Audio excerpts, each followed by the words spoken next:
नमस्कार दोस्तों। आज हमारी रिवीजन सीरीज़ की 5वीं वीडियो है, जहां हम हिंदी के PYQ पर चर्चा करेंगे। आज हमारा पहला क्वेश्चन है, दिए गए विकल्पों में से तत्सम शब्द का चुनाव करें। तो यहाँ तत्सम भ्रमर है, जिसका तद्भव होता है भौरा।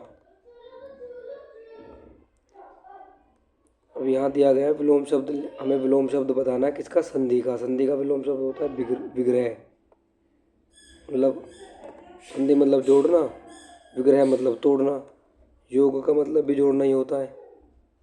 तो इसका ऑप्शन ए है। शुद्ध वाक्य पहचानना है। यहाँ पे पक्षी बेहाल की स्पेलिंग गलत है, यहाँ पाक्षी लिख दिया। और यहाँ पे गर्मी से परेशान पक्षी बेहाल हो गए, पक्षी बेहाल हो गए गर्मी से परेशान। देखो यहाँ परेशान की स्पेलिंग गलत है, ये गलत शय का इस्तेमाल हुआ है। आ जाते हैं, हमारा अगला क्वेश्चन है, कुंजर का पर्याय बताना है। कुंजर का पर्याय होता है गज। बाकी गर्द का पर्याय होता है गधा, केसरी का होता है सिंह, और सारंग का होता है हिरण। दिए गए वाक्य में किस शब्द में त्रुटि है? फिर वही स्पेलिंग एरर है, यहाँ भी प्रशंसा का स्पेलिंग गलत है, इस शब्द में त्रुटि है। दिए गए वाक्य में से शुद्ध वाक्य का चयन करें।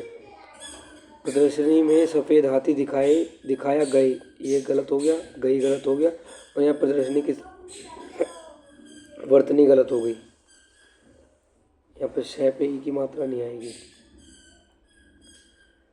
वर्तनी ही पूछी है इसमें। यहाँ उपलक्ष्य की स्पेलिंग ये होती है, इन्होंने यहाँ पे यह लगाना था।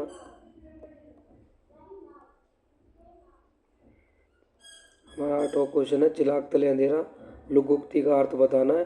पास की चीज़ न दिखना। कभी कभी हम बहुत चीज़ हमारे पास होती है और हम उसे बहुत दूर दूर ढूंढते हैं, या फिर जो हमारा काम कर सकता है वो पास ही होता है और हम इधर उधर भटकते फिरते देखते यही काम कर देता, तो चिराग तले अंधेरा हो जाता है। इसका हमारा अशुद्ध विलोम युग्म यही है, ठीक है जी।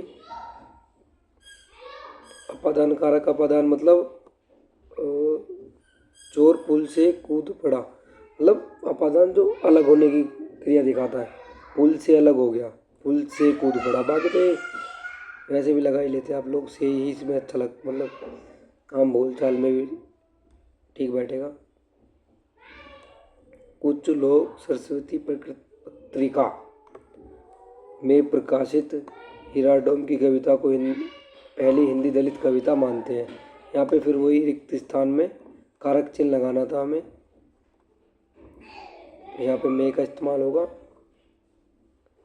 ये हमारी मुहावरा है, उखड़ती बातें करना, मतलब हृदय से न कहना, ऊपर ऊपर से कह देना, मतलब ज़्यादा प्रेम भाव से ना कहना। ये शुद्ध वाक्य का चयन करना है हमें। तो हम इसमें देखेंगे, इसमें यह तथ्य कदापि भी सत्य नहीं हो सकते। एक तो इसमें भी का इस्तेमाल हो गया, इसमें शक्ति का इस्तेमाल हो गया। यह तथ्य कदापि सत्य नहीं हो सकती, फिर वही शक्ति, और यहाँ पे ही, क्योंकि कदापि मैं गलत बोल गया। कदापि के साथ ना ही का इस्तेमाल नहीं होता, वो पहले से ही कदापि अपने अंदर ही को लेकर चलता है, तो यह सही होगा इसका। यह तथ्य कदापि सत्य नहीं हो सकता। यहाँ पे हमें शुद्ध वाक्य और उत्तर के रूप में सही विकल्प चुने। शुद्ध वाक्य चुनना है, बंदूक के साथ ना शस्त्र नहीं आता, अस्त्र आता है, ठीक है जी। बाकी यहाँ पे भी शस्त्र आ गए, यहाँ पे भी शस्त्र आ गए, यहाँ पे भी शस्त्र आ गया। शस्त्र और अस्त्र क्यों अलग अलग है, मैं चाहूँगा आप लोग एक बार मुझे कमेंट में बताना ये बात। मैं थोड़ा सा हिंट दे देता हूँ, हाथ से चलाने वाला हथियार। बाकी आप देखना कि क्यों अलग अलग है, बताना एक बार मुझे। यहाँ पे तद्भव शब्द का चयन करना है। तद्भव होता है फोड़ा, इसका तत्सम है स्फोट। ये संस्कृत रूप है, ये हिंदी रूप है। ये भ्रमरामा भी हमने देखा, इसका भौरा होता है। और ये स्कंद का निम्नलिखित में से शुद्ध वाक्य का चयन करना। वही शासन की स्पेलिंग यहाँ पे भी गलत है, यहाँ पे भी गलत है, यहाँ पे भी गलत है। ये तो बहुत आसान था। खैर,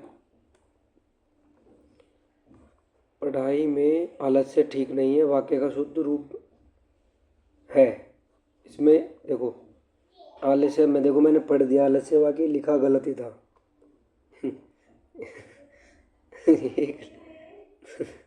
तो ये आप लोगों को दिख गया होगा कि गलती कहाँ हुई है। कभी कभी पता है क्या होता है कि चीज़ें इतनी रटी हुई होती है ना, वो खुद ही गलत मतलब सही निकल जाती है। तो इसका ऑप्शन यही है, तीनों जगह गलत लिखा हुआ है। कल्प वृक्ष का पर्यायवाची होता है कल्पतरु। ठीक है जी। कल्प वृक्ष शायद जो हमारी इच्छाएं पूरी करता है, शायद ये होता है, मेरे को ध्यान नहीं आ रहा फिलहाल। वाक्य में किस अंश की में अशुद्धि है? यहाँ पे लिखा है मैं भी आपके साथ खेलना चाहता हूँ। मांगता हूँ तो शायद बम्बैया भाषा हो जाएगी, अपन को यही खेलना मांगता। बाकी हिंदी में देखेंगे तो ये इसका चाहता हो जाएगा। हमारा आखिरी सवाल आज का, यहाँ पे कारक चिन्ह लगाना है हमें रिक्त स्थान पर। तो भारतीय साहित्य चर्चा डैश हिंदी चिंतन आज केंद्रित बन गई है। सॉरी, भारतीय साहित्य चर्चा में दलित चिंतन आज केंद्रीय विषय है। मैं आज खुद आलस में हूँ। आज हमारे यही भी सवाल यहीं समाप्त होते हैं। इस सीरीज़ को चलाने का उद्देश्य आप लोगों को प्रीवियस ईयर से अवगत कराना है। मैथ के लिए मैंने आपको कई वीडियो में बता चुका हूँ, मैं आज फिर बता देता हूँ, चिराग सैनी। इंग्लिश के लिए आप लोग चले जाओ विनय कक्षा। रीजनिंग के लिए आप लोग प्रीवियस ईयर सॉल्व करो। ठीक है जी। और ये प्रीवियस ईयर ही आप लोगों को सबसे ज़्यादा फ़ायदा करेंगे। कोई भी कोर्स वगैरह, मतलब अगर आपका सिलेबस पूरा है तो आप लोग बस प्रीवियस ईयर सॉल्व करो।